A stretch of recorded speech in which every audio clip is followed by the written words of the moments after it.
Good day. This is Solidarity News Brief, bringing you the news highlighting the dignity of human life from conception to natural death. I'm Dominick DiCarlo. In the past, President Trump had claimed to focus on the deportation of undocumented immigrants with criminal records, but after deportations fell short of President Trump's campaign promises, federal agents summoned to a meeting in Washington were told to, quote, just go out there and arrest illegal aliens, close quote. Stephen Miller, a top White House aide, told the ICE agents that they did not need to produce target lists of suspected illegal immigrants, a long-standing practice, and should instead raid major businesses to arrest as many as possible. According to a Wall Street Journal article from June 9th, this led to the widespread ICE raids across the country, including Los Angeles, which ultimately sparked the Los Angeles protests and unrest. In fact, information from the Deportation Data Project indicates that about half of the people in detention don't have criminal convictions. That's close to 30,000 people in detention, according to an NPR article from July 3rd. And there have been an increasing amount of cases which have come to light just in the Los Angeles area of such detainments. According to a local news channel, KTLA-5, on June 11th, a father and his wife and daughters were detained at a routine immigration appointment in downtown Los Angeles. They had apparently begun the process of gaining citizenship. He said he and his family had followed and cooperated with the county's immigration process, fleeing, seeking asylum while escaping gang violence.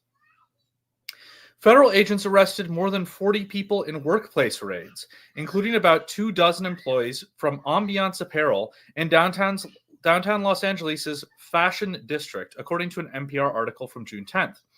And according to an article on LA East from June 20th, Nancy and her husband, Randall Mejia, arrived at a downtown Los Angeles field office of Immigration and Customs Enforcement. Nancy said they were hoping for a routine check-in with the agency monitoring their presence in the United States while they applied for asylum. Instead, her husband was detained under threat of deportation back to Honduras, the country the couple fled in 2021. He was taken into custody despite a court order barring his deportation until the family's asylum claim was adjudicated.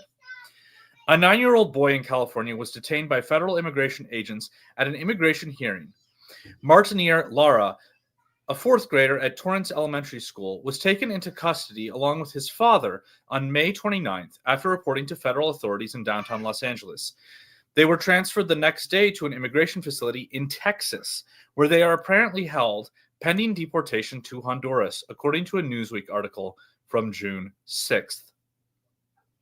U.S. immigration agents raided a local Los Angeles car wash, making multiple arrests, including Jesus Perez, who had been in the United States for about 30 years, according to a BBC article from June 11th. Jesus Perez's wife stated, quote, "My husband has no criminal background. He's never gotten a ticket before. We pay our taxes. We're up to date on everything." Close quote. A father detained by immigration agents while shopping at Home Depot in Burbank. That is the title of an article from KTLA News from June 27th. According to the article, loved ones are distraught after a father was arrested by immigration agents while he was shopping at a Home Depot in Burbank. Carlos Mejia Osorio, 42, is a father of 5 children and works as a handyman and a contractor. On June 19th, Osorio and his son, Jonathan Chavez, were picking up materials and supplies for a job when federal immigration agents suddenly appeared. Quote, "We were loading up on the truck, and then right when we were about to leave, he was about to get in the car, 2 agents just came out of nowhere and started chasing him." Close quote. Jonathan told this to KTLA's Rick Chambers. According to an article from SBSun.com from June 25th, after recent reports of immigration and customs enforcement agents showing up at Catholic churches in the San Bernardino diocese, Bishop Alberto Rojas strongly condemned and called for an immediate end to growing ICE activity. Diocesan officials said Tuesday, June 24th, that ICE agents entered 2 Catholic parish properties in Montclair and Highland last Friday, June 20th. That afternoon, ICE detained multiple people in the parking lot of St. Adelaide Church in Highland who were neither employees of the parish nor parishioners, said John Andrews, Director of Communications for the Diocese of San Bernardino, on Tuesday. Agents also took one male parishioner into custody at Our Lady of Lourdes in Montclair on Friday afternoon, Andrews said. Further details were not provided, and spokespersons from both Our Lady of Lourdes and St. Adelaide churches declined to comment. In his statement Tuesday, Bishop Rojas, who leads the sixth largest Catholic diocese in the U.S., which includes communities in both San Bernardino and Riverside counties, called on political leaders to end the immigration raids as part of President Donald Trump's mass deportation campaign targeting undocumented immigrants. Quote, authorities are now seizing brothers and sisters indiscriminately without respect for their right to due process and their dignity as children of God, Rojas said. Cease these tactics immediately in favor of an approach that respects human rights. End quote. A Purple Heart Army veteran self-deported after nearly 50 years in the U.S. That was the title of an article from NPR from June 25th. According to the article, Park, a green card holder, self-deported to South Korea. His removal order was the result of charges related to drug possession and failure to appear in court from over 15 years ago, offenses that he said stemmed from years of untreated PTSD. A San Francisco Chronicle article from June 5th. At least 15 people, including children as young as 3 years old, were detained Wednesday during their scheduled check-ins at the U.S. Immigration and Customs Enforcement Office in San Francisco, according to immigration rights advocates.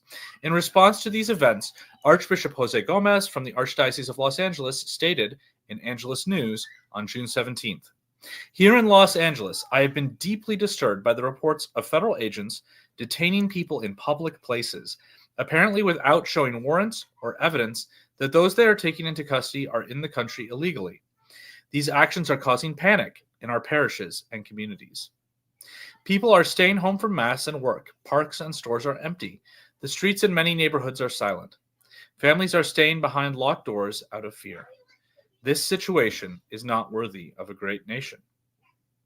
I want to suggest some starting proposals for this new conversation based on the principles of Catholic social teaching, which recognize both the duty of nations to control their borders and respects the natural rights of individuals to emigrate in search of a better life.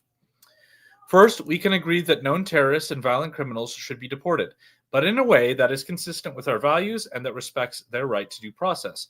We can tighten border security and use technologies and other means to help employers verify the legal status of their employees. We should reform legal immigration policies to ensure that our nation has the skilled workers it needs while continuing our historic commitment to uniting families through our immigration policy.